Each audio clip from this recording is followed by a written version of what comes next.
Aproveitando para comentar que é um prazer participar com todos vocês.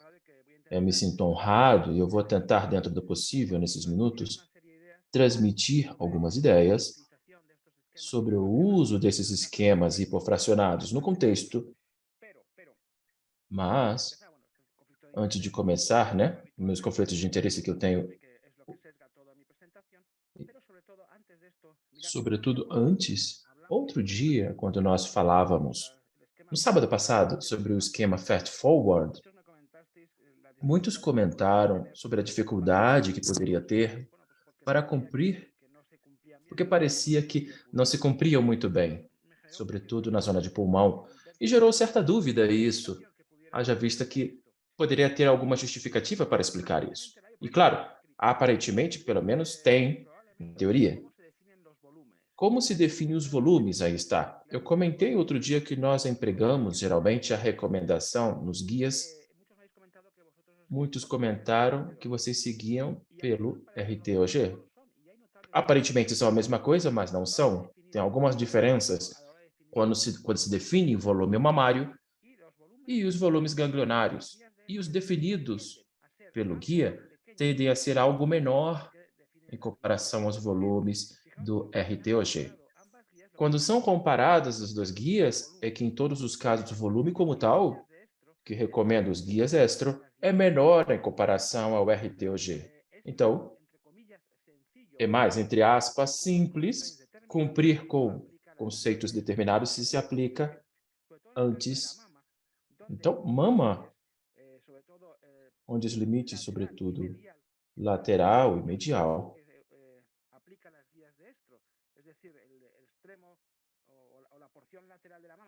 a porção lateral da mama e mais a linha média ante o que se recomenda. Talvez por essa via possa haver uma explicação plausível do porquê nós nos confrontamos com menos problemas. Aí. Bom, esta manhã vamos então a isso aqui, falar de hipofracionamento pós-mastectomia. Por que fazemos radioterapia pós-mastectomia? Essa é a pergunta número 1. Porque quando nós fazemos, temos razão? Porque a terapia pós-mastectomia vai aumentar a sobrevivência. Já sabemos disso há muito tempo.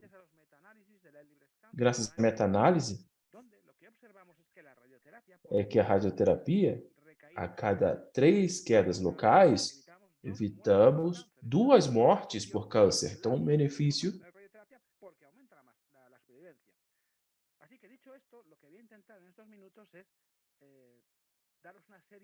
Eu vou dar várias noções sobre se a mastectomia ainda deve ser considerada como um tratamento para o câncer mamário, se é um caso de nós possamos ainda recomendar, e se nesses casos fazer radioterapia sempre, nunca ou às vezes.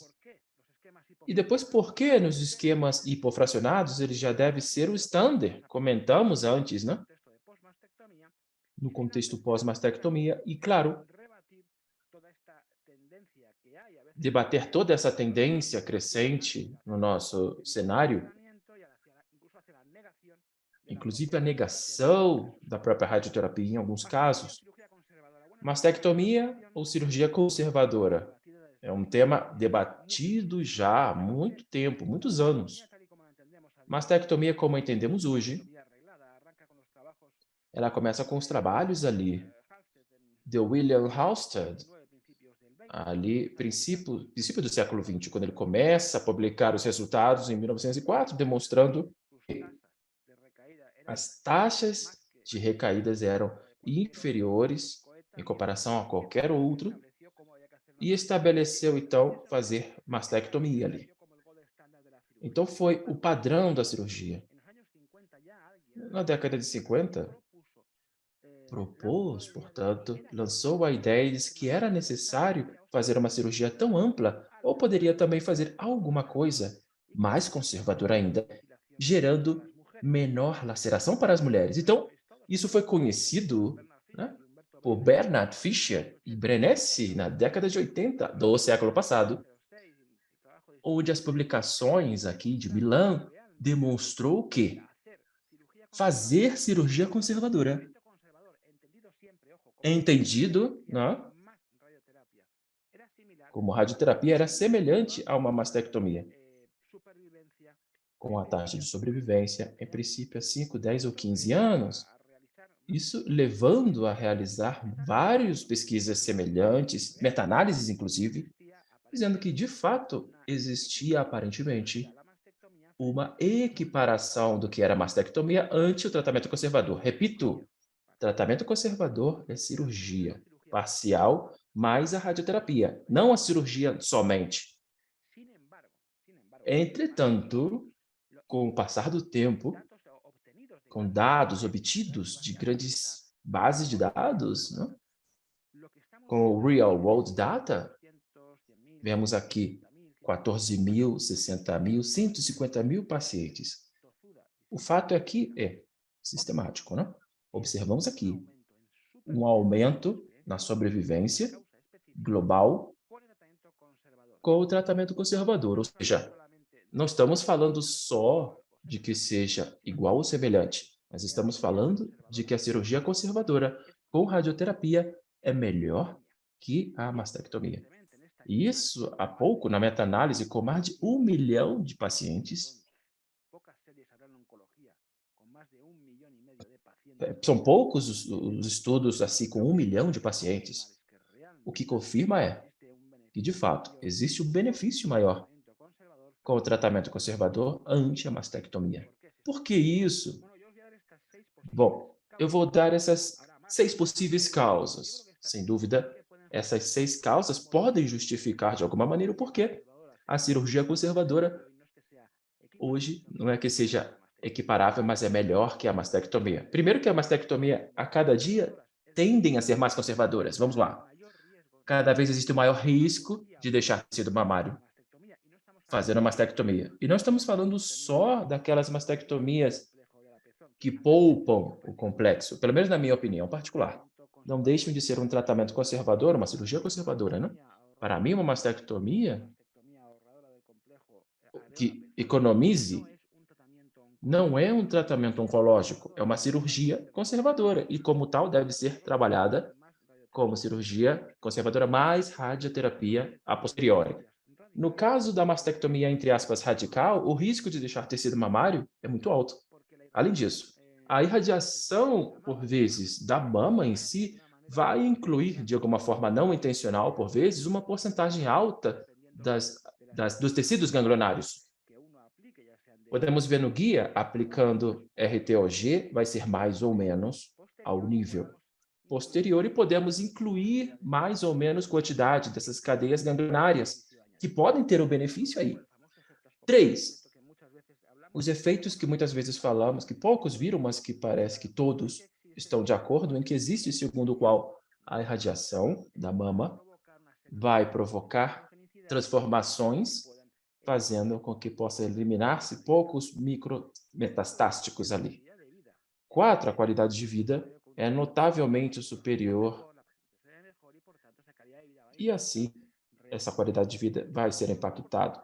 5. A radioterapia tem um efeito imenso. O efeito que, inclusive, por vezes, é superior ao que conseguimos com imunoterapia, algo que não duvidamos de ser feito em pacientes que têm positividade para receptores hormonais. Mas o número necessário de pacientes a serem tratados para ter o benefício em uma delas, no caso da radioterapia, é de 9 ante 15 ou 50, dependendo da série que você analise, com o tratamento hormonal. Mas esse é um caso de tratamento inclusive maior a 18. Na radioterapia, enquanto que precisamos tratar quase 100 pacientes com hormonioterapia para ter um benefício em uma delas. Então, o benefício neto da radioterapia é superior, inclusive, à hormonoterapia. Se essas pacientes possivelmente vão ser beneficiadas, não? Desse fato. E claro, porque a satisfação da própria paciente, da mulher, é notavelmente superior quando fazemos cirurgia conservadora.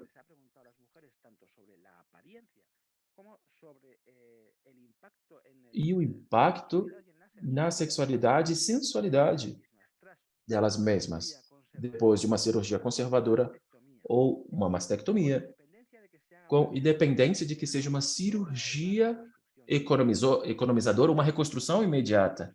Então, são superiores os resultados com o tratamento conservador. Muito importante ter isso em conta. Então, gente, de forma sucinta, podemos hoje continuar falando de que a cirurgia conservadora é equiparável à mastectomia. Não, não é assim. E, em casos concretos, somente seguir mastectomia como a opção que pode ser aceitável para o tratamento para o câncer de mama.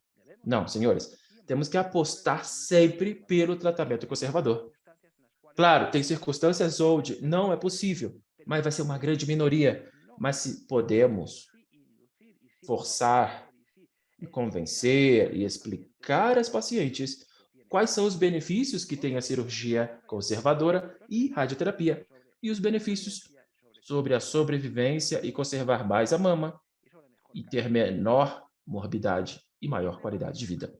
Entretanto, com tudo isso que eu comentei, mesmo assim, a cada vez é maior o número de mulheres que escolhem fazer uma mastectomia em estágios precoces, mas não só uma mastectomia da mama afetada, inclusive uma mastectomia bilateral. E já chegamos a extremos aí, na minha opinião, aberrantes, de pensar numa mastectomia bilateral em lesões pré como carcinoma in situ.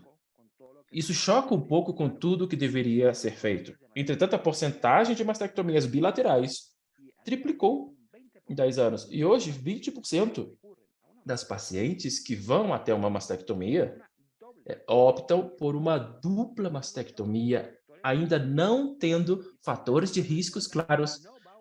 E é uma manobra que não vai aumentar a sobrevivência. Na Europa, por exemplo, pelo menos parece que a mastectomia está declinando. Claro, mas ainda já há 12 anos, né? O que contamos com a experiência nos Estados Unidos está subindo. Então, supomos que vai acontecer algo também semelhante em breve.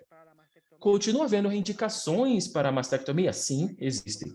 Poucas, mas estão aí. Quando são tumores muito grandes, a relação entre a mama e o tumor é muito desfavorável, então, por vezes, conservar a mama vai levar a um resultado pior. Então, melhor, às vezes, fazer uma mastectomia e reconstrução. Tumores multicêntricos, hoje, como sabemos, nas publicações dos resultados do Alias, demonstrou que pode-se fazer um tratamento conservador em tumores multicêntricos sempre que se faça uma cirurgia conservadora. Quando existe uma impossibilidade para alcançar as margens livres, evidentemente tirar tudo que se possa, ser inflamatório, mutações genéticas de risco, e as contraindicações aparente, não existe uma contraindicação absoluta para a irradiação prévia, para a radioterapia, mas em situações como gravidez, outras doenças graves que possam apoiar uma mastectomia.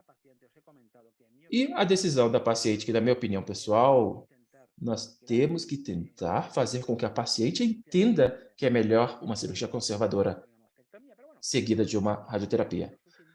Mas, claro, existem ainda indicações e vai ter implicações em si. A pergunta número um que eu quero fazer para vocês é, somente para ver qual é a opinião de vocês. Quando vocês consideram que deve ser feita uma radioterapia depois de uma mastectomia? É claro, é múltipla escolha. Você pode votar, é múltipla escolha. Tumores precoces, afetação ganglionar, outros. Vamos dar aí até que chegue a 70% das votações. Neste momento, nós temos quase 460 pessoas com a gente. Maravilhosa participação. Quase 500 guerreiros e guerreiras. Muito bem, é isso, exato.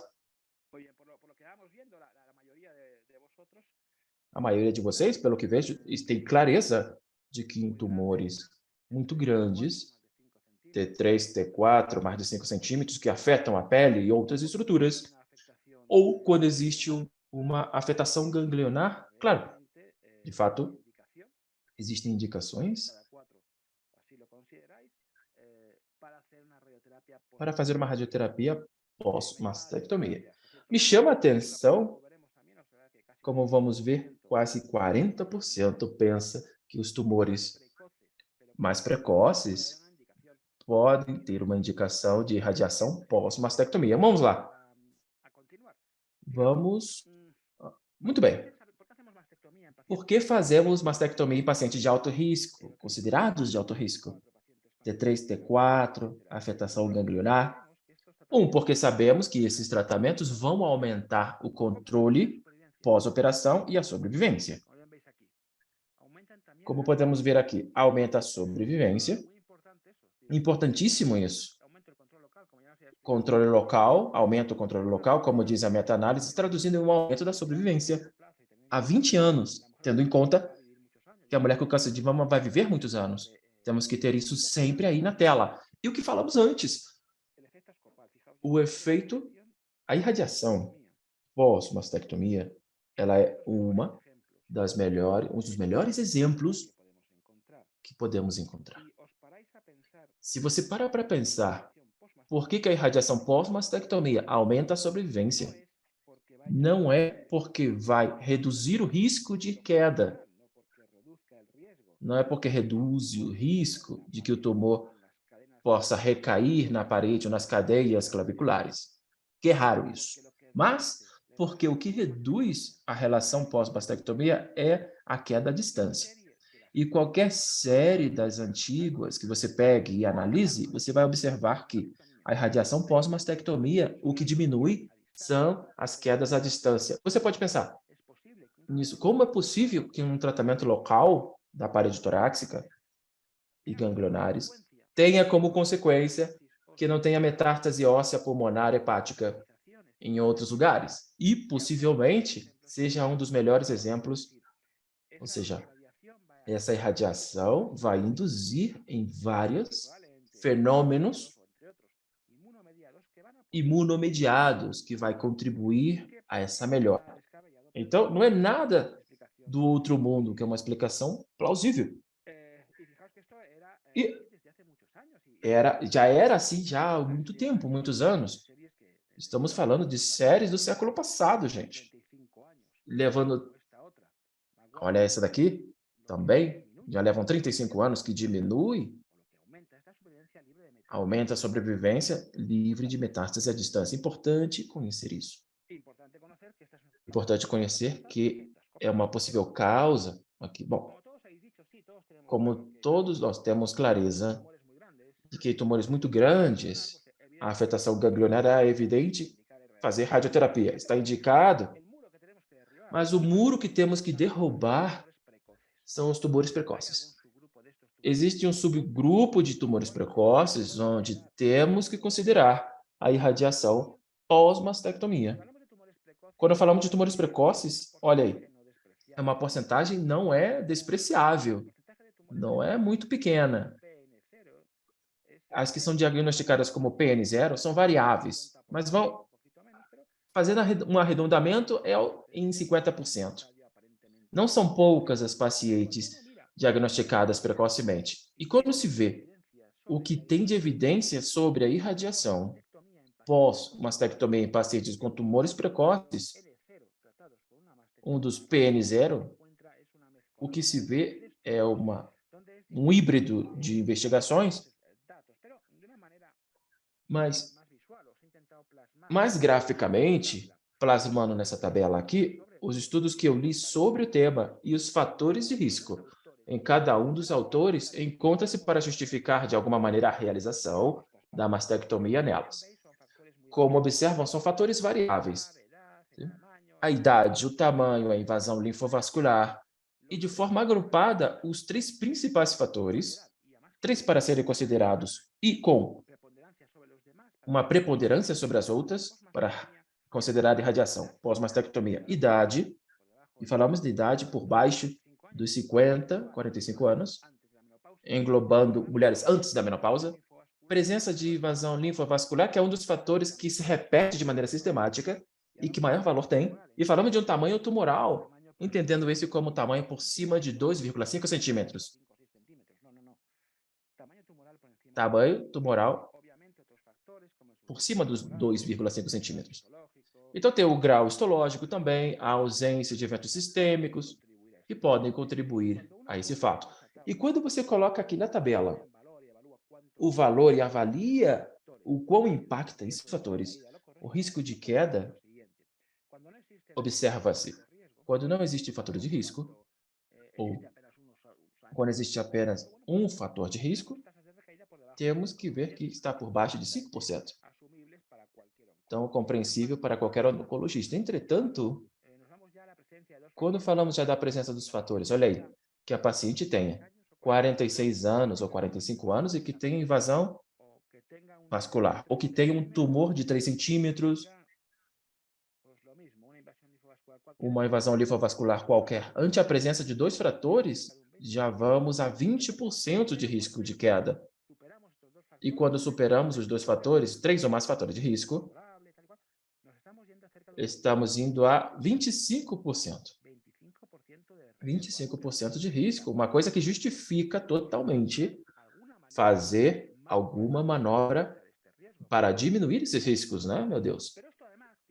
Além disso, o que eu contei, né, dessa forma, demonstrando várias investigações, se traduz ou se observa evidência, um estudo que todos conhecem, o estudo MA20 canadense e o europeu, RTC, onde pacientes ali consideradas, em alguns casos, de alto risco, PN0, não? Ou a presença de invasão linfovascular,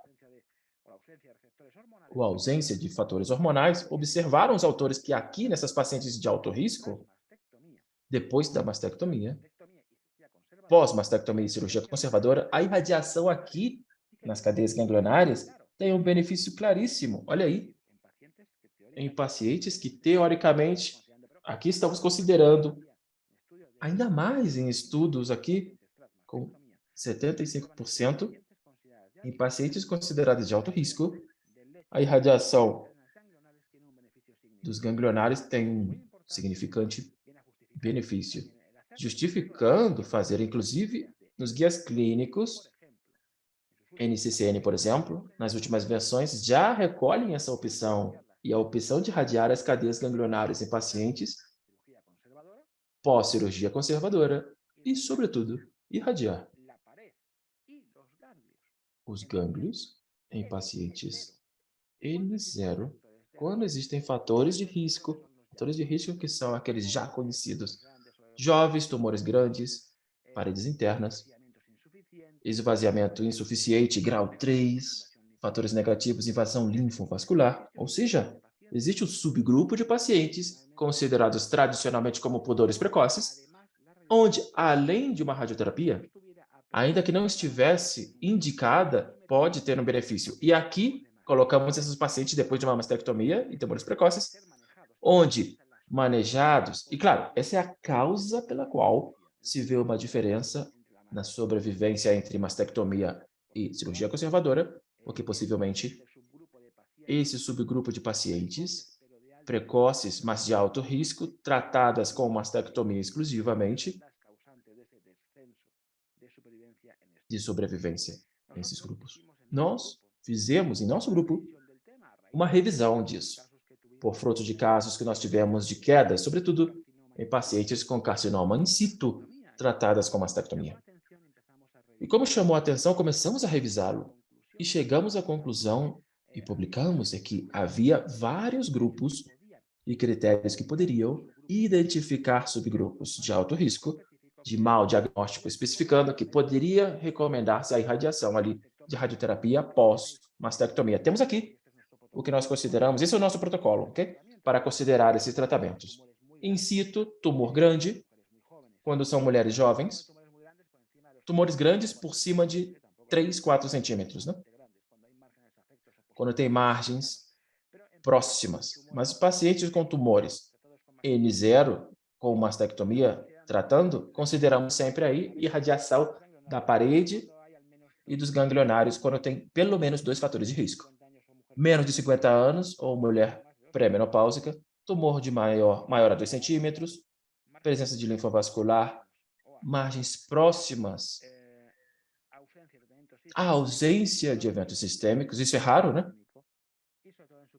E subtipos desfavoráveis. Nesses casos, consideramos em toda sem exceção a realização do tratamento com radioterapia da parede e das ganglionárias. Consideramos, assim, além disso, a radioterapia nos últimos anos, cada vez otimizando os tratamentos e intensificando os mesmos. Somos capazes de ajustar muito mais o nosso tratamento ao que queremos e, portanto, estamos maximizando o efeito e minimizando os riscos. Falávamos outro dia já de tratamentos obsoletos, né? De 6 semanas, 5 semanas. Tratamento estándar são de 3 semanas. Não deve ter mais justificativa. Inclusive, se torna um passo além a tratamento de uma só semana. No caso do evento conservador, alguns minutos com radioterapia intraoperatória. Mas uma semana, por exemplo, estávamos falando na semana passada que isso é o futuro. E hipofracionamento, como eu comentei, é estándar. Estándar já há alguns anos. E assim tem que ser. Bom, aqui as investigações que solidificaram essa base, o estudo canadense, o estudo estadunidense, britânico e o holandês, demonstrando que, de fato, em esquemas de 3 semanas são perfeitamente assumíveis os mesmos resultados, com melhor tolerância. Então, não existe justificativa hoje para continuar tratando pacientes com 5 semanas. Não existe nenhuma justificativa. Nada justifica isso. É a nossa vontade de não querer fazer esse protocolo. Não existe uma justificativa para não tratar as pacientes com 3 semanas. Em alguns países, a justificativa é o reembolso que se obtém pelo tratamento. Eu não sei como é na América Latina. Eu posso contar a experiência europeia, onde em alguns estados como a França ou a Alemanha, por exemplo, o tratamento da radioterapia é de acordo ao número de sessões. Então, tem gente que está mais interessada em fazer 30 a 33 sessões, mas tirando essa prévia, não deve haver justificativa nenhuma. Esses países, pelo menos na França, até onde eu sei, se negocia hoje,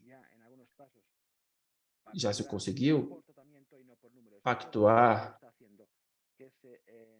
fazendo com que o maior interesse seja um esquema de 3 semanas. Então, a pergunta próxima que eu queria lançar para vocês, antes de entrar detalhadamente, bom, já contei do hipofracionamento, não existe justificativa, né? Deve fazer. Entretanto, eu sei que muitas ocasiões possa ser útil o hipofracionamento em pacientes com mama conservada. Mas por que não faço pós-mastectomia? Já ativei aqui a enquete, para que seja ao vivo e tenhamos a opinião de todos. Já temos 505 pessoas nós temos aqui no Zoom. Nada mais, nada menos.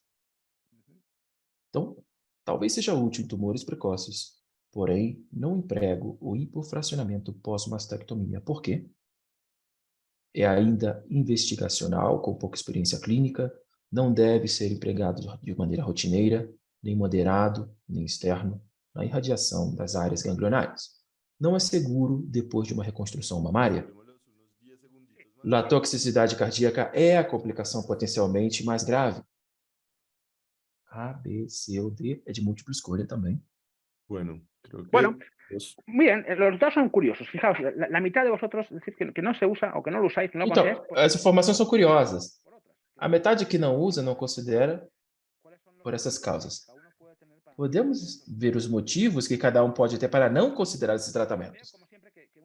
Entretanto, veja que, como sempre, uma das principais situações é a potencial, a ideia de uma toxicidade cardíaca.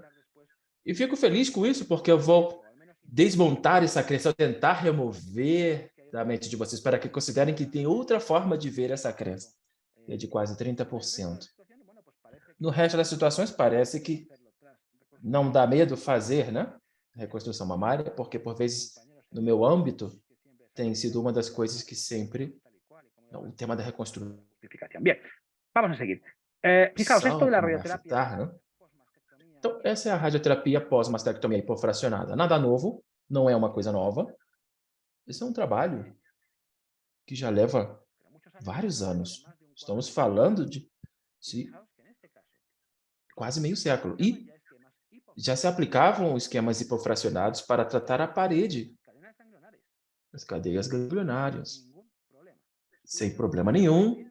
Olha aí, uma investigação canadense demonstrando que era um esquema seguro, confiável e eficaz. Nós estamos falando de ontem.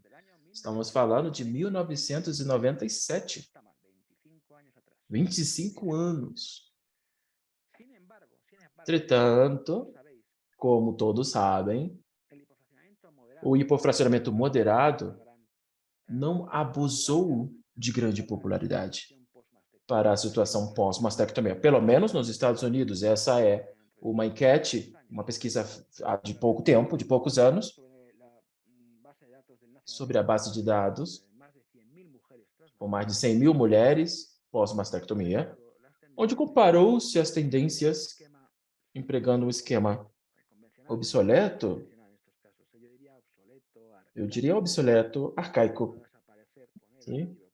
Já antigo, de 1,8 grays durante 7 semanas, num esquema que não chamaria hipofracionado, mas chamaria standard ou mandatário, né? Mas standard, de 2,54 grays, entre 2 a 5 semanas. E observamos aqui que existe um aumento no emprego desses esquemas. Um aumento significativo, aumentando muito, temos aqui. Entretanto, representa apenas 1%, 1,1%. E isso também, como eu disse antes, em relação a alguns países europeus, está relacionado com que nos Estados Unidos é um fato que o reembolso ao ecologista seja em função sobre o número de frações. Isso talvez faça com que exista aí uma implicância. Mas também a coisa é muito mais chamativa. Então, evidentemente, essa é uma pesquisa publicada há 1 ano e meio, onde participamos vários dando a nossa opinião sobre... Então, tem esse viés, né? Tem esse viés de percepção. Nós somos convencidos, ou pelo menos muitos de nós, eu pelo menos, sou um convencido. E é um fato de 44 países, observa-se que várias diferenças entre países. Olha, onde menos se usa, como eu disse, são aqueles lugares onde o reembolso se faz pelo número de frações. Aqui com um azul mais claro.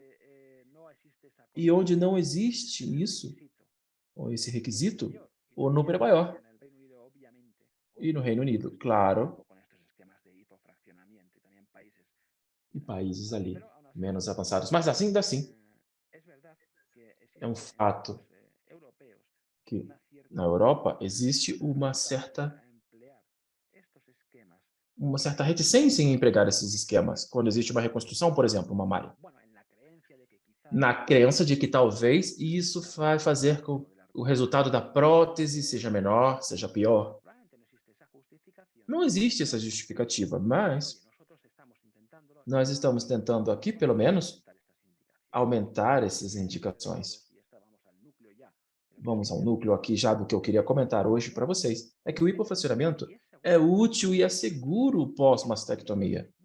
E são muitos os trabalhos e investigações que fazem essa observância. Então, eu deixo aqui para vocês simplesmente uma amostra de algumas dessas investigações. O de todos, não se observa diferença em toxicidade, nem no resultado clínico empregando um esquema obsoleto de 5 ou 6 semanas. E em todos é assim, e em todos os itens analisados, não só controle ou toxicidade aguda, mas também toxicidade tardia, fibrose, etc. Não existe nenhuma diferença. Hiperfracionamento em 3 semanas é igual de eficiente e seguro. E o trabalho do estudo, não? Que desencadeou trazer todo esse interesse, 820 pacientes aleatorizados em um esquema em 15 frações versus um de 25 frações, com um segmento mais ou menos aceitável, superior a 5 anos, observaram os autores é que as taxas de fracasso, controle, eram semelhantes.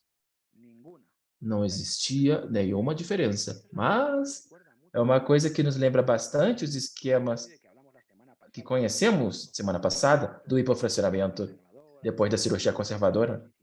A toxicidade aguda é inferior.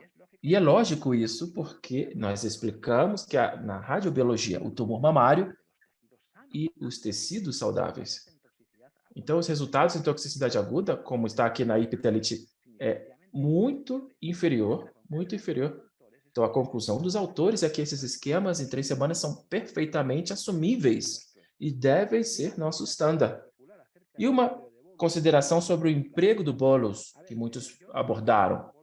Eu não uso bolos rotineiramente e não recomendo, mas recomendo essa revisão publicada há 1 ano e meio,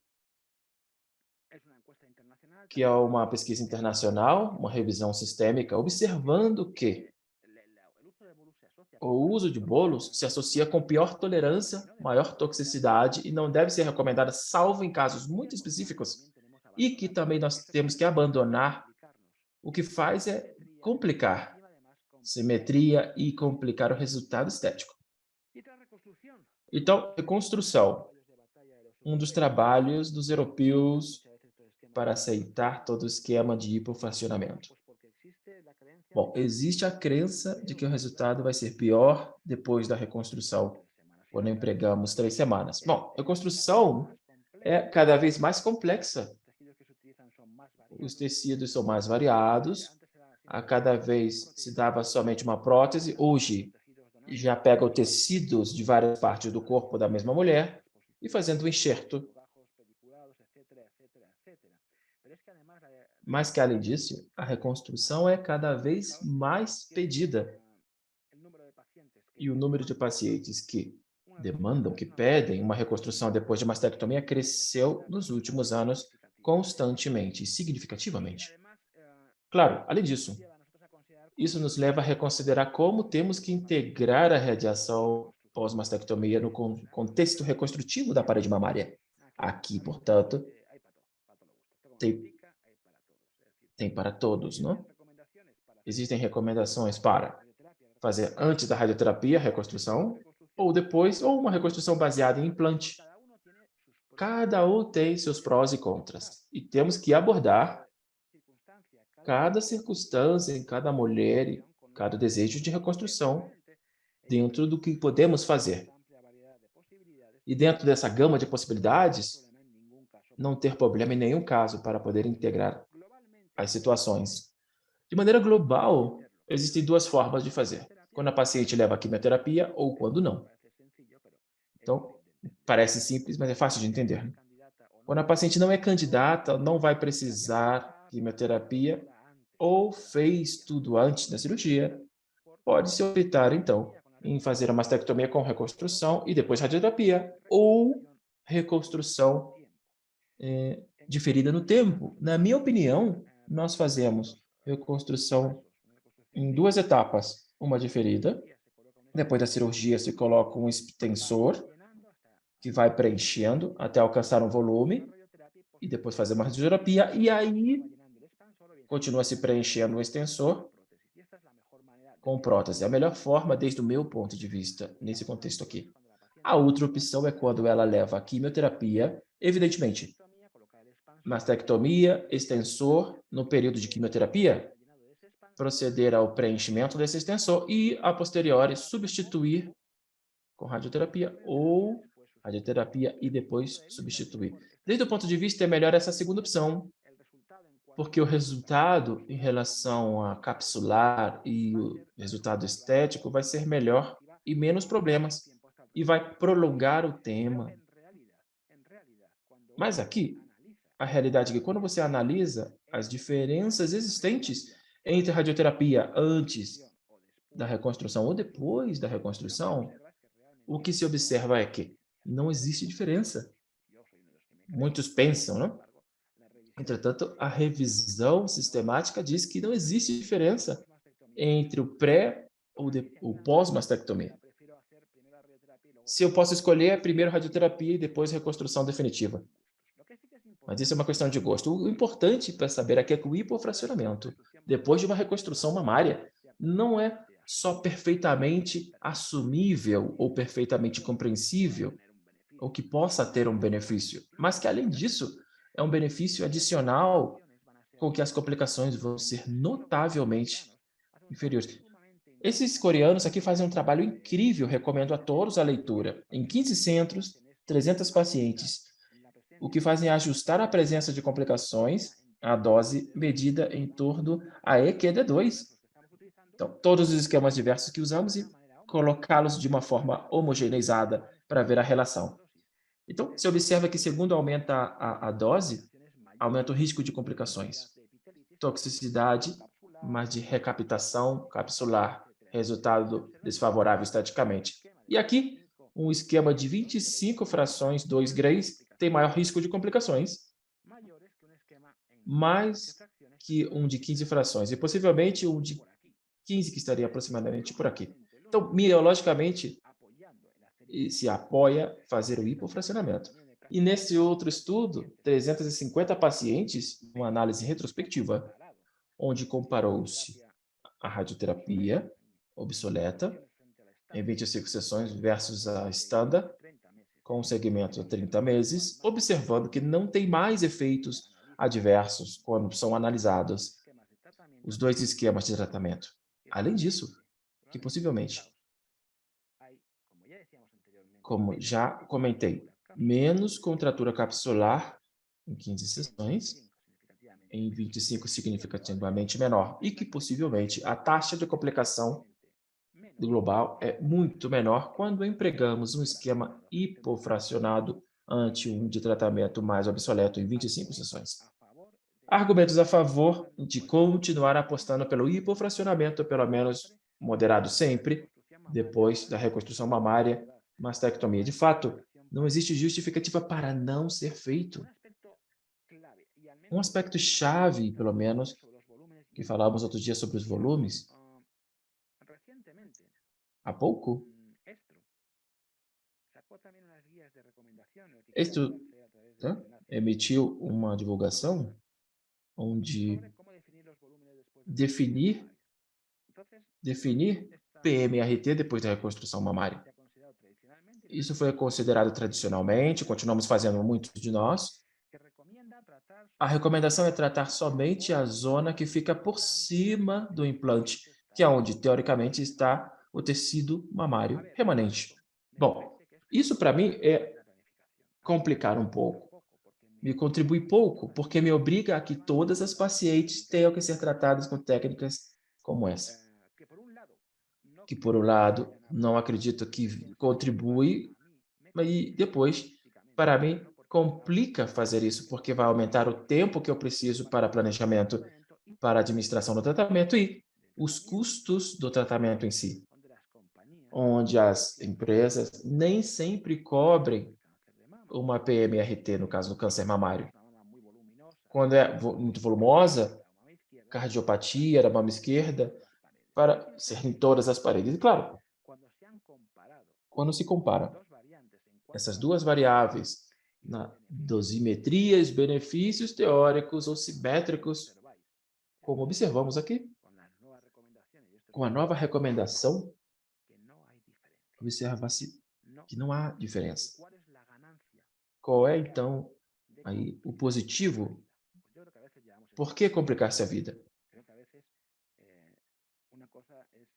Bom, uma coisa é fazer as coisas bem, outra coisa é complicar-se. porque realmente o lucro real, né? Claro, deve-se observar qual é o lucro que se tem posteriormente na idade, mas o que queremos é salvar coração e pulmão. Veja, não existe diferença. Menos contratura capsular? Não sei.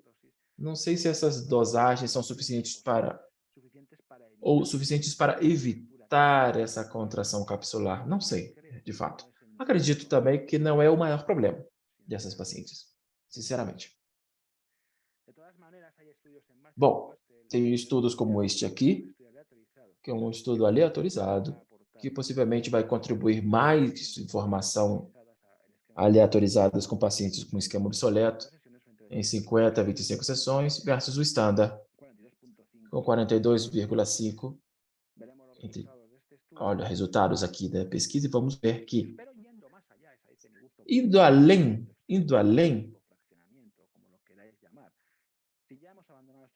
se abandonamos o esquema de 6 sessões e meia e já no 3 a 4 semanas, temos que apostar a esquemas de uma semana.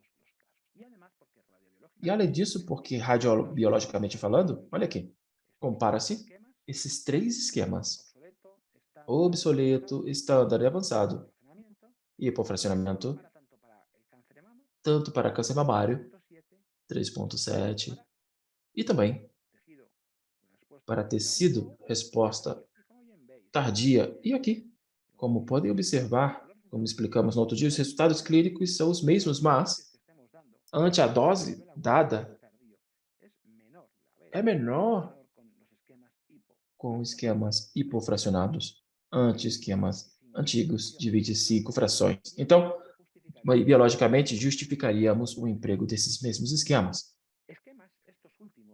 Bom, esses últimos, de 2 semanas, que não são novos também, já há alguns anos já se falava da possibilidade de fazer também esquemas em 10 frações, não em 15, mas em 10, em paredes ganglionárias. Estudo chinês, 10 frações de 3,65, e os autores observaram que não existia diferença nos resultados clínicos, nem no perfil de tolerância. Mas, como eu disse no outro dia, se alguém tem interesse nos esquemas de ultra hipofracionamento, que não fique só no fast forward, mas investigue os esquemas belgas, tá? Que inclui uma porcentagem ali de pacientes com irradiação da parede torácica e das ganglionárias, com esquema de 5 fração. Mas o que se observa é que não existe um aumento na toxicidade comparada a outros esquemas mais convencionais. E o estudo Fast Forward inclui uma porcentagem de pacientes não muito alta, mas não é despreciável. Inclusive, depois da reconstrução mamária, não é que sejam poucas, é a que existia, a realidade de uma sociedade onde a maioria das mulheres vai optar por cirurgia conservadora porque a maioria é precoce e a maioria são secundárias. Então, possivelmente, nesses casos, o número não é excessivo. Entretanto, se observa que nessas mulheres tivesse uma pior tolerância. Bom, acredito que é importante que tentar, que está se convertendo em nossa especialidade em particular, em uma autêntica obsessão. Nós estamos obsessionados, estáticos, tá? Não tenho obsessão, mas eu vou mostrar que não é assim, mas em nossa profissão existe uma tendência a uma obsessão em omitir a radioterapia dessa equação aí. Então, o pior que pode acontecer a uma mulher com câncer de mama não é o câncer em si, mas a necessidade de ter que receber ou não radioterapia. Todo o outro é totalmente compreensível, porque é importante, mas que a radioterapia é algo a ser evitado. Então, estamos encaminhando-se a isso. É compreensível, claro, chegando de outras especialidades periféricas, por assim dizer, é difícil compreender vindo de nossa própria especialidade, nossos próprios colegas de trabalho. Mas é isso. Radioterapia, gente. no câncer mamário tem sido acusada já há muito tempo de ser uma das causas que favorecem a mortalidade, principalmente cardiovascular, por fruto dos trabalhos de Rutges na década de 80, avaliando pacientes de 50 anos, 60 anos, tratados na Suécia, observaram que as mulheres com tumores na mama esquerda tinham maior risco de cardiopatia isquêmica. Isso foi dito assim e acusou-se a radioterapia. E julgou-se em base a isso. Julgou-se a meta-análise de 2000, falando de uma associação de mortes causadas em cardiovascular. Então, a defesa feita, baseada em argumentos, identificando cientificamente os campos de radiação, bem como as técnicas e alguns desses trabalhos, tudo isso são doses que não tem nada a ver. E foi condenada, né? Foi condenada a isso e foi por parte dos nossos colegas, aqueles que assinaram essa sentença e condenaram a radioterapia, estabelecendo-se essa sentença que parece um mantra repetindo-se diariamente.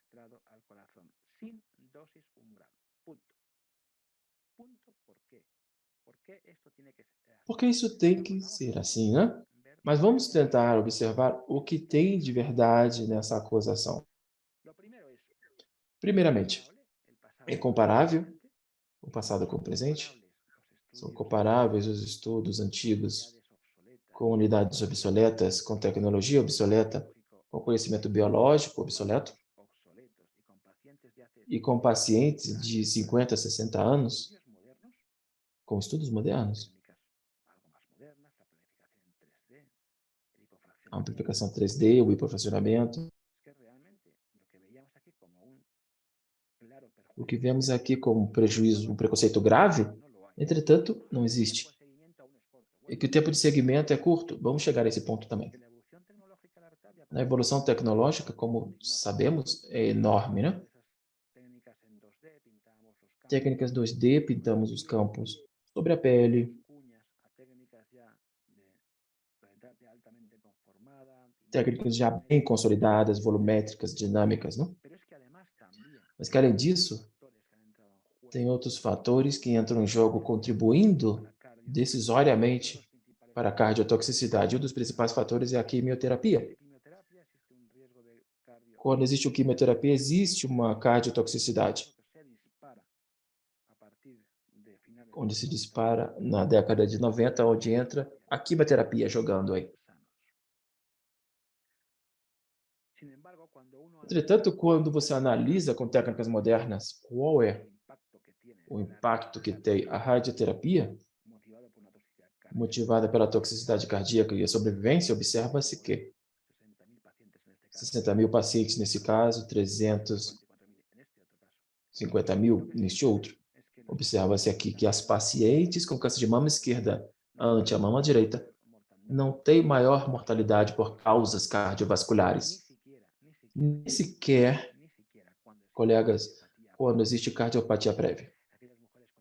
Então, mulheres com um histórico de insuficiência cardíaca, cardiopatia isquêmica ou hipertrófica, a irradiação, depois da cirurgia conservadora da mama esquerda, não aumenta o risco de toxicidade cardiovascular, mas também não com a pós-mastectomia.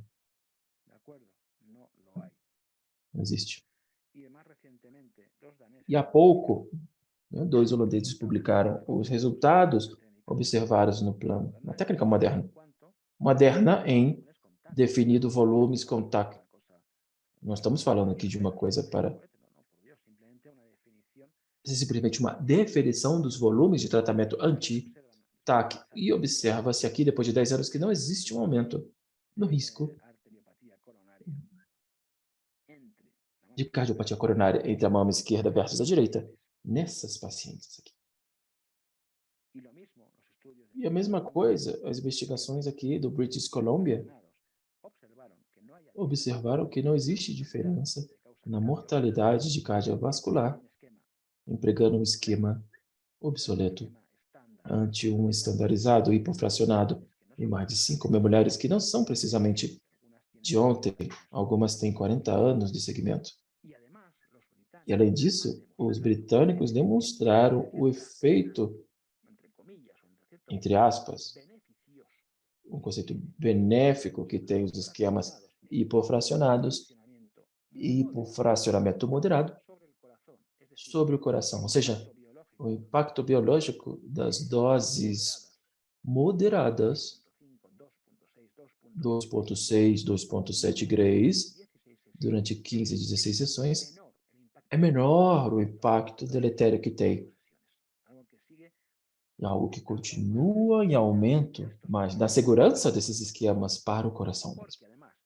Porque, além disso, quando se realiza, quando se aumenta, né, o linfedema é a aplicação de taxanos, não só a cirurgia ou radioterapia.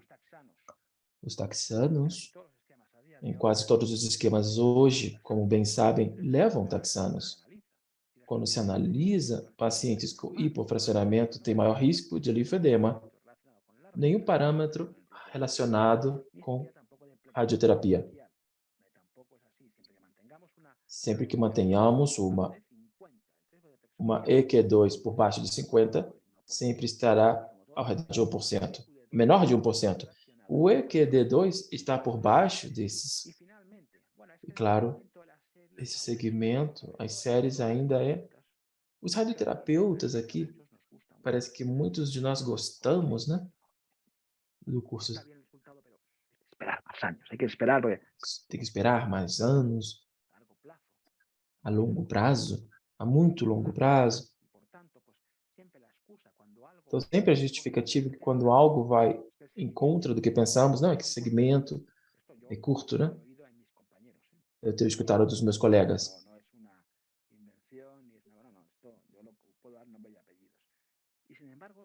Entretanto, quando se analisa, por exemplo, um trabalho sobre os holandeses de 1982, que começa aqui, repito, 1982. Desde o ponto de vista, é magnífico.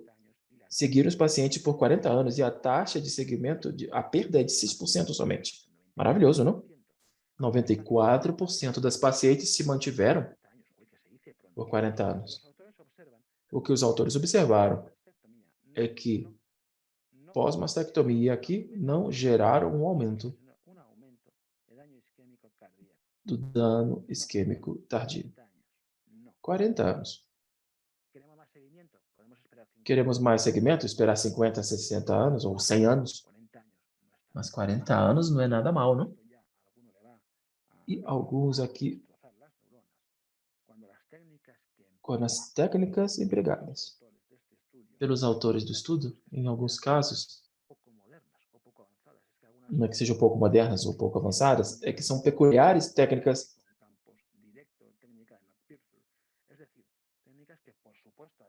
que, obviamente, hoje nós consideramos obsoletas.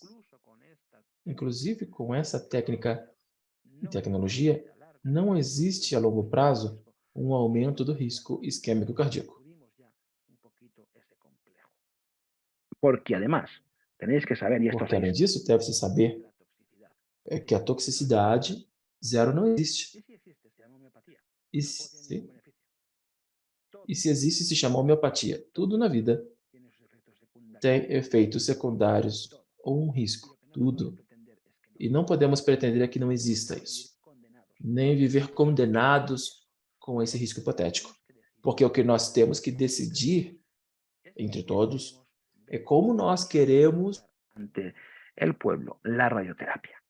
apresentar como um tratamento que incide sobre a toxicidade e os riscos que pode estar associado a um tratamento que incida sobre a eficácia e benefícios da mesma. Possivelmente, é a mesma radioterapia, claro, é a mesma, mas pode se ver de várias formas e apresentar-se de várias formas. Pessoalmente, eu prefiro E por que essa obsessão que nós temos em evitar, né? É levando a uma perda de controle local. E como bem sabemos, estará associada a uma perda de sobrevivência. E às vezes essa nossa obsessão levará a menor cura. Então, sem ser pleonástico, Dame un segundo, antes de que concluyamos, Claro. quería... antes da conclusão, Hay alguien que ha tenido la mano levantada un tem tiempo. alguém com a mão levantada aí. Quería que nos Sí, haga dime. una pregunta antes de... Por supuesto. Listo. Dime, Diego. Diego, Pode adelante. falar, Diego. Te estoy dando audio en un momento. Já liguei o seu microfone. Pode falar. Buen día, ¿me oyen? Bom dia. Perfecto, Diego, bienvenido. Bom dia, Diego. Gracias, muy amable. Obrigado. Bueno, le Então, reconozco y felicito reconheço e parabenizo ¿no? ao doutor. Muchísimas gracias por la Muito presentación. obrigado pela apresentação. Lo que pasa es O que acontece é que eu não sei se foi comentado mais especificamente. Ponto número 1. O meu novo mantra vai ser hipofracionamento para todas. Ponto 2. Depois da químio, NEL, se a paciente tem uma resposta patológica completa, bem, sabemos que existe um protocolo aí, nesse ABP, né, de 51, para avaliar quais são os fatores de risco. Não resta dúvida, né? Uma doença ganglionar pós, que aumenta o risco aí. Mas se tem uma resposta patológica completa, vocês já estão considerando, então, omitir radio? E ponto 3. Se vamos hipofracionar, por que não damos radioterapia neoadjuvante hipofracionada? Como uma estratégia de conservação da mama. Quimionel, seguida de retonel e cirurgia no caso de resíduos. Obrigado. Interessante, interessante. Vamos lá. Estupendo. O tratamento estándar e não tem que se mais dar complicações. 15 frações e falar de hipo em 5 sessões. Bom,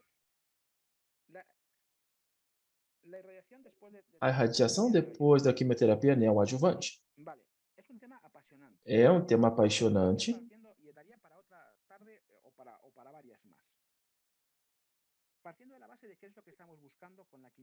O que estamos buscando com a quimioterapia neoadjuvante? Quando nós analisamos, eu publiquei, não? Com os meus colegas, doutora, um trabalho já que leva 2 anos, revisamos se podíamos trabalhar depois de quimioterapia neoadjuvante. Claro, depois da cirurgia conservadora, deve sempre fazer. Mas que depois da mastectomia existe um subgrupo de mulheres onde podemos esquecer da quimio depois da mastectomia. Uma coisa interessante, observamos que, primeiro, a conclusão foi simples. Curiosamente, é uma conclusão que foi a mesma que saiu de Sangalen. Existe um subgrupo, que são aquelas mulheres menopáusicas, 60 anos, T1, T2 pequenos, N0. E você diz, maravilhoso, tem uma resposta total e não deve se fazer radioterapia. Mas a minha pergunta é a seguinte: qual é o benefício que se tem a quimioterapia neoadjuvante nela? Existe algum benefício? Ou quem pensa em colocar quimioterapia neoadjuvante? Uma mulher com um tumor de 2 centímetros, 65 anos de idade, iluminada. Existe um benefício para tal? Ou o benefício é uma cirurgia conservadora, radioterapia, uma plataforma genética e poupar quimioterapia, com tudo o que conleva? É uma pergunta mais interessante, não? Os estudos do trio 4 demonstraram que, ainda no caso de resposta patológica completa, não fazer radioterapia associa-se com um maior risco de queda, com uma inferior sobrevivência. Claro, há 15 dias, publicou-se dados sobre pacientes com negativo alcançarão uma resposta patológica completa e cadeias ganglionares. Nesses casos, poderia, então, segundo os autores, omitir radioterapia. Tem vários problemas desde o ponto de vista meu, resultado de 5 anos.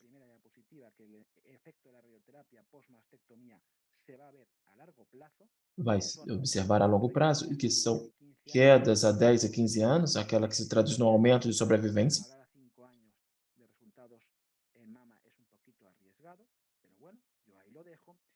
Então, deixo isso aí. E, segundo lugar, muitas vezes nós temos o problema de como se estratificam as pacientes antes da adjuvante. Deveria se fazer, não basta trabalhos que se dizem que se pode fazer depois, mas são trabalhos que te exigem múltiplas coisas, como extrair 3 ou mais gânglios. Na minha experiência, é 1,2, não chegamos a 3. Então, são possibilidades, né, que estão aí, que possivelmente podem ser experienciadas, mas não presumir que toda paciente clinicamente N0 vai ser patologicamente N0, porque o GLUB não é assim. Então, terceiro lugar, reação pré-operatória. É exatamente a mesma circunstância que nós temos com a quimioterapia neoadjuvante. Em todas as pacientes, não, mas tem subgrupos de risco altos. No nosso grupo, na nossa experiência com o esquema de radioquimioterapia pré-operatória, hipofracionada em 15 frações, em pacientes com tumores positivo e triplo negativo. Quem quiser, eu passo o artigo, vocês podem revisá-lo. Posso enviar para vocês. Tratamos 56 pacientes, observando taxa de resposta patológica realmente boa no subgrupo de pacientes triplo negativo. Nas herdas nominais, menos. Então, desde o ponto de vista do triplo negativo, que é a taxa de resposta patológica completa, entendendo que isso, o grau 5, nesses casos aí, temos taxa patológica próxima a 80%, superior também à de quimioterapia exclusivamente.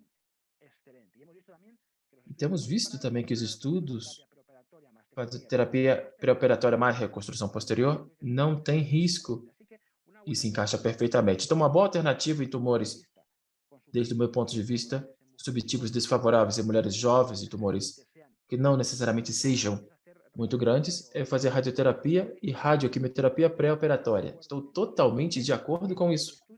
E o estudo NEO-RT britânico, que está alentando com luminais a uma terapia neoadjuvante com radioterapia e hormonioterapia, também essas mulheres possivelmente vai dar esses bons resultados, mas, com isso dito, o objetivo qual deve ser? O objetivo final nesses casos é eliminar a cirurgia. Desde o meu ponto de vista, paciente com tumor que é operável ao princípio, se faça um tratamento pré-operatório. O que nós queremos, evidentemente, mas para reverter a sequência com tumor luminal, não tem muito sentido. A outra coisa é que um triplo, onde nós sabemos que a resposta patológica completa é o marcador de sobrevivência. Então, conseguir uma resposta patológica total vai nos ajudar a poder fazer com que se ela tenha maior possibilidades. Ou aquelas que não consideramos resposta patológica completa, são pacientes onde deve-se fazer uma intensificação do tratamento pós-operatório. Esses são os esquemas que eu levo na clínica. Então, acredito que a resposta patológica completa, mais quimioterapia neoadjuvante, deve-se ter um certo cuidado no momento de transladar isso. Não deveria ser dessa maneira, mas o resultado do câncer mamário há 5 anos são para ter considerações, porque sabemos que os efeitos serão mais tardios e que é um campo imenso, né? Com radioterapia neoadjuvante, o cenário de tumor desfavorável para tentar fazer essa resposta patológica e os tumores mais precoces com esquemas parciais com intenção ablasiva ou ablativa. Por exemplo, cabeça e pescoço, hoje também pulmão ou, inclusive, reto, onde já se começa a ser empregado protocolo depois de uma radioquimioterapia. Então, as ideias devem ir por aí. Não sei se respondi a sua pergunta. Ángel, yo creo que ha sido una respuesta, Sei, uma resposta completa. pero creo que ha sido excelente. Te tengo una Excelente, pregunta, excelente. vamos a hacer una Tem pregunta uma que me parece pergunta que me aqui parece no excelente. bate-papo que é bem Tu interessante. opinión de la A sua radioterapia opinião sobre a radioterapia en una pós-mastectomia paciente que sea numa paciente T2N0, que seja um que la T2N0, mastectomía haya sido mas que a conservadora mastectomia tenha sido conservadora da pele A mí, lo he dicho e antes, lo voy a teta. repetir ahora y no me cansaré de decirlo. Repito, para mim, um tratamento, uma cirurgia conservadora da pele, do complexo da teta é conservadora.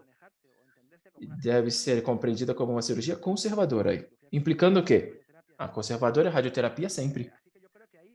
Então, devemos manter aí com que os cirurgiões plásticos dizem que é mais bonita, o resultado é melhor e ela vai ficar perfeita, Pero es una cirugía conservadora.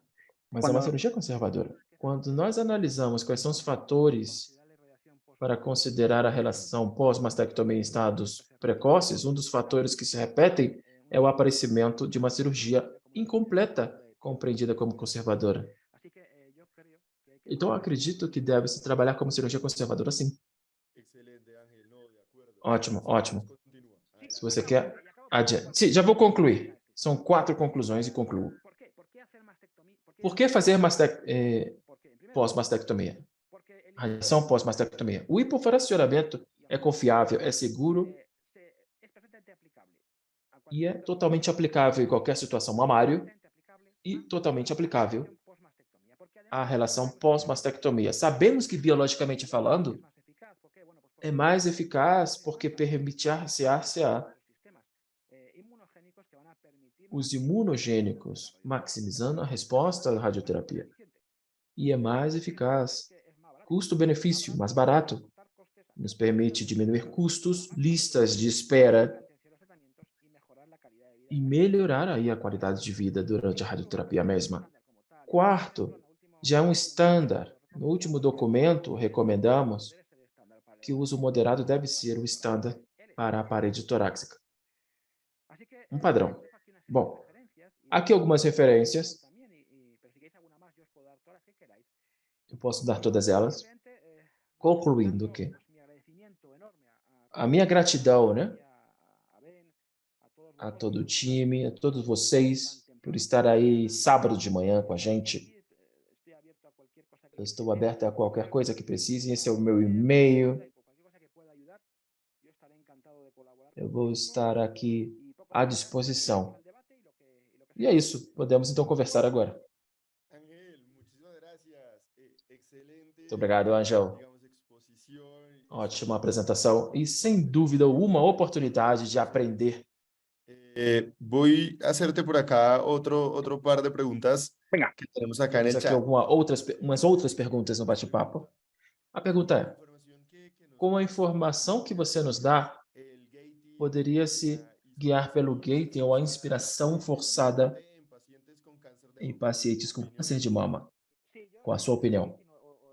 Gating, as técnicas aí, são úteis em algumas circunstâncias. Nós usamos em casos específicos. Não são rotineiras para todas as pacientes com câncer mamário, porque nem todas as pacientes com câncer mamário esquerdo são necessárias essas técnicas. Claro, em mamárias grandes, obesas, com cardiopatia prévia, infarto, por exemplo, cardiopatia isquêmica, insuficiência ou atrófica. Claro, sobretudo quando tem resíduo cardiotóxico depois de quimioterapia.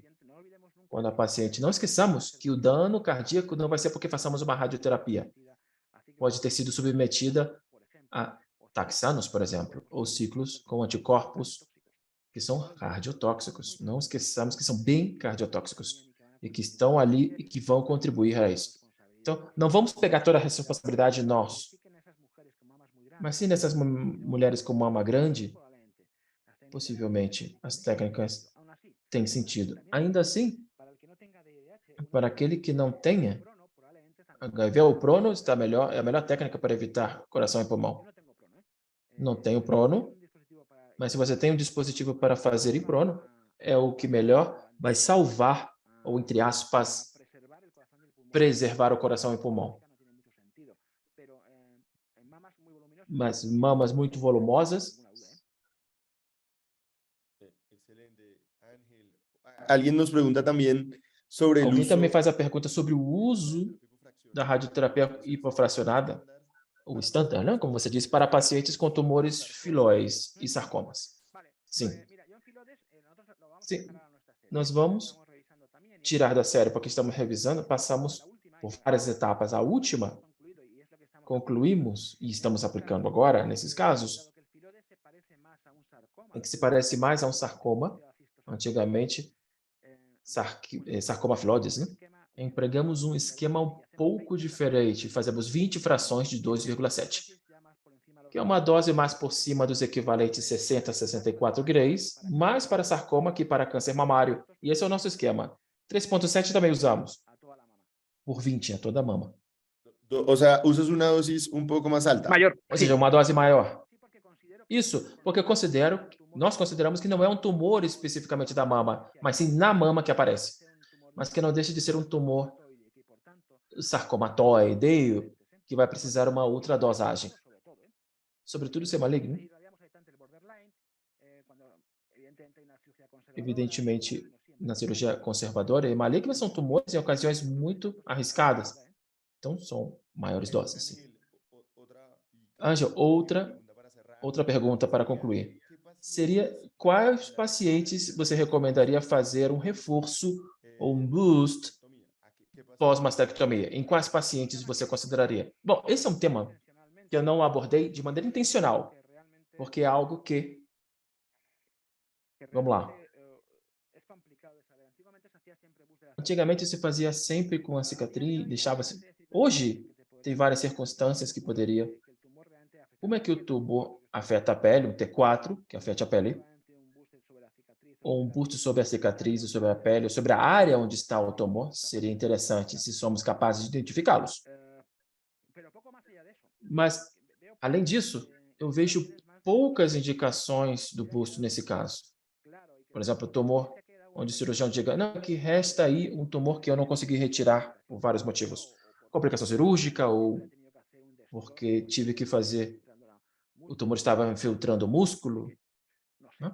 Não sei lá. Mas nesses casos, sim. Mas, do contrário, pouca indicação. Mas são poucos os casos a serem feitos, considero. E quando você decide fazer, qual é o fracionamento que você usa? Quando eu faço, eu uso um fracionamento sempre simultâneo, boost simultâneo. Nesse caso, se existe tumor macroscópico, suspeita dele, eu faço 15 frações de 3,4, 3,2 ou 3,4, são 40 grays, né? Na parede, mais 48 no busto, ou 51, vai depender aí de como você quer. 3,2, 3,4. 3,7 toda a parede. Ok? Em definitiva, excelente e ilustrativo. Acho que vamos deixar por concluída aqui a sessão de hoje, gente. Tem uma última pergunta. Última. Quando você usa ultra hipofracionamento pós-mastectomia? Sempre. Eu já mudamos, né, por fruto da pandemia, e começamos a usar hipofracionamento extremo, 5 frações em todas as paredes. Um estudo prospectivo, né? Temos um registro aí, estamos incluindo a todas as pacientes aí. Então, todas, sem exceção, com cadeias ou sem cadeias, e qualquer tipo de radiação. Temos também a intenção de revisar a experiência, porque mais de 500 mulheres tratadas dessa maneira. E em todas estamos empregando esse esquema. O que eu posso dizer é que, em esquema de 5 frações, pelo menos desde o meu ponto de vista, é que a tolerância aguda é melhor com 15, que com 15, menos epitelite. E, claro, menos porque na outra semana, o que fazemos é tirar os pacientes na próxima semana, porque a gente teve essa dúvida antes.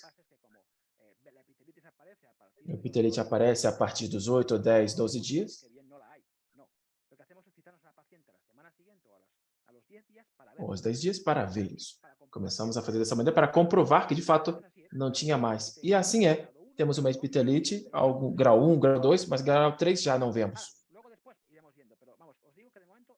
Digo que por agora é assim. E você usa os mesmos volumes? Igualmente, sim, os mesmos volumes.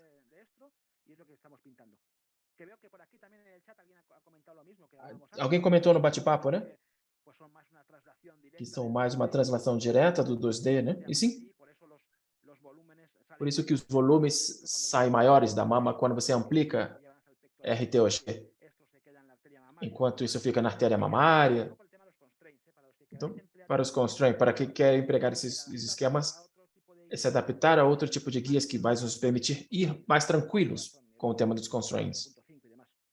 Excelente, Ángel. Yo les he compartido a todos en Então, compartilhei com todos aí no bate-papo. constraint que tú nos has compartido. Se você dividiu isso com a gente, né? Essa informação. De que pues se deben usar y adaptados Que a se cada deve usar adaptado a cada serviço, mas já dividi com todos, creo que es una información muy porque é uma informação muito útil. y es en un carcinoma bilateral. E no carcinoma bilateral simultâneo, você usaria a radioterapia simultânea ou sequencial?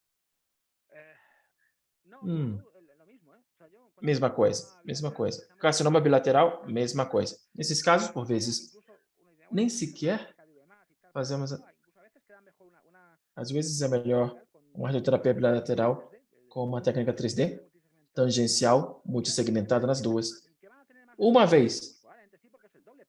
Sim, vai ter uma outra mulher, um incômodo, mas é por mais volume. Mas fazemos simultaneamente sem problema nenhum, de fato. As duas ao mesmo tempo sem problema nenhum. É mais simples isso. Bueno, Ángel, pues muchísimas gracias. Professor, gratidão